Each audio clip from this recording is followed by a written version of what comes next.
আসসালামু আলাইকুম। আশা করি নিশ্চয়ই সবাই ভালো আছেন। আল্লাহর রহমতে আমিও ভালো আছি। গতকাল মাশরাফি, বাংলাদেশের সাবেক ক্যাপ্টেন, তার একটা ইন্টারভিউ দেখলাম। সে তার ইন্টারভিউতে সে বলছে যে সে এখন বাংলাদেশ ক্রিকেটের কোনো খোঁজ খবরই সে রাখে না।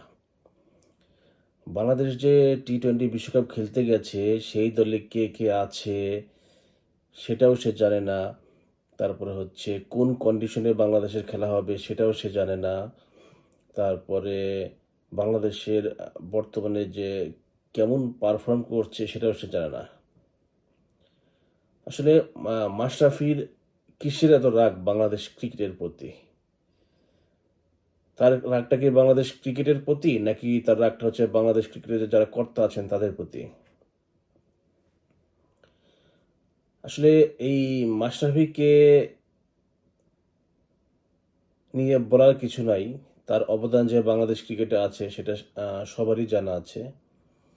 সে বাংলাদেশ ক্রিকেট ইতিহাসে অন্যতম সফল একজন অধিনায়ক। যে দলকে সবসময় সামনে থেকে নেতৃত্ব দিতে পছন্দ করত এবং দলের ভেতরে যদি কোনো কোন্দল থাকতো সেটা সে খুব সহজেই মিটিয়ে ফেলার জন্য তার একটা সুনাম ছিল। কিন্তু এই মাশরাফি একজন ক্রিকেট পাগল মানুষ। সে কেন এখন বাংলাদেশ ক্রিকেটের কোনো খোঁজ খবর সে রাখেন না? এটা হয়তো আমার মতন যারা ক্রিকেট পাগল দর্শক আছেন, যারা মাশরাফিকে যারা পছন্দ করেন, তারা নিশ্চয়ই অনেকটা ব্যথিত হয়েছেন যে মাশরাফি কেন এখন বাংলাদেশ ক্রিকেটের কোনো খোঁজ খবর সে রাখেন না। এই মাশরাফিকে নিয়ে কিন্তু আসলে অনেক কথা কাটাকাটি হয়েছে। এই মাশরাফিকে যখন ২০১৯ সালের যে বিশ্বকাপ হয়েছিল ইংল্যান্ডে, তখন এই মাশরাফিকে যে পাকিস্তান ভার্সাস বাংলাদেশ যে ম্যাচটি হয়েছিল, সেই ম্যাচের আগে মাশরাফিকে বলা হয়েছিল আজকে যেন সে তার রিটায়ারমেন্টের ডিক্লেয়ারটা সে দেয়।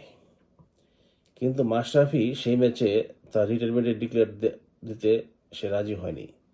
এটা নিয়ে তখনকার যে বোর্ড কর্তারা ছিল, এই বোর্ড কর্তাদের সাথে তার অনেক কথা কাটাকাটি হয়েছে, অনেক মনোমালিন্য হয়েছে।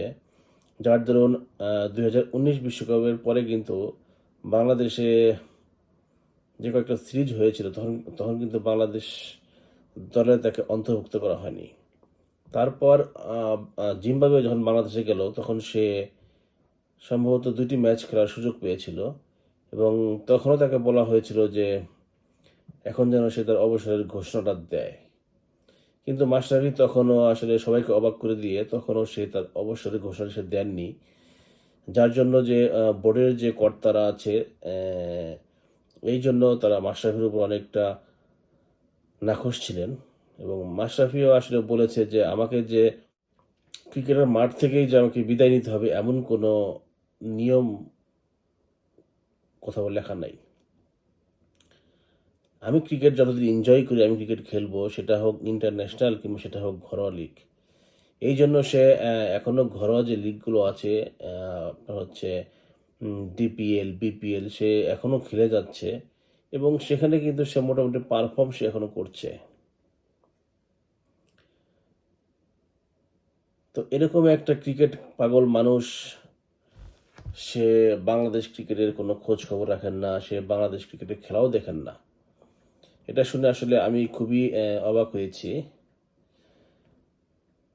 তো আমি চাইবো যে মাশরাফির যদি আসলে বাংলাদেশ ক্রিকেটের প্রতি কোনো রাগ ক্ষোভ থেকে থাকে সেটা যেন বাংলাদেশ ক্রিকেটের যারা বোর্ড কর্তা আছেন তারা যেন তার সাথে বসে আসলে সবকিছু মিটমাট করে ফেলেন। কারণ এই মাশরাফি হয়তো এখন বাংলাদেশ ক্রিকেট টিমের হয়ে এখন আর খেলবেন না, কিন্তু এই মাশরাফি যদি ভবিষ্যতে বাংলাদেশ ক্রিকেটের সাথে সম্পৃক্ত হয় তাহলে আমার মনে হয় যে বাংলাদেশ ক্রিকেটের জন্য সেটা অনেক ভালো হবে।